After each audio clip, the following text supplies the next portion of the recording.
আসসালামু আলাইকুম রহমতুল্লাহ। এফএ টিউশনের পক্ষ থেকে সকলকে শুভেচ্ছা জানাচ্ছি। আজকে আমরা ষান্মাসিক পরীক্ষার যে সিলেবাস নিয়ে হাজির হয়েছি সকল বিষয়ে। এখন আমরা ক্লাস 7-এর সিলেবাসটা দেখব।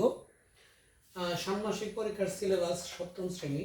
বাংলা হচ্ছে আজকে পৃষ্ঠা থেকে 1 থেকে 71, অর্থাৎ 1 থেকে 71 পৃষ্ঠা পর্যন্তই প্রশ্ন হবে।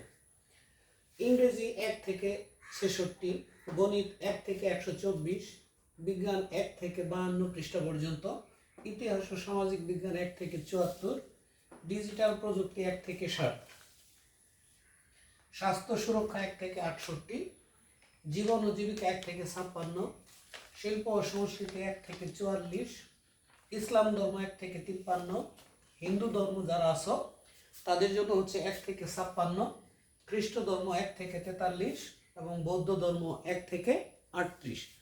অর্থাৎ এখন কিন্তু অধ্যায় দেওয়া নাই, বইয়ের পৃষ্ঠা পর্যন্ত দেওয়া আছে, সেই পৃষ্ঠা পর্যন্তই তোমাদের সিলেবাস মানে পড়তে হবে। আশা করি তোমরা বুঝতে পেরেছো এবং পরবর্তীতে এগুলো নিয়ে আলোচনা হবে ইনশাআল্লাহ।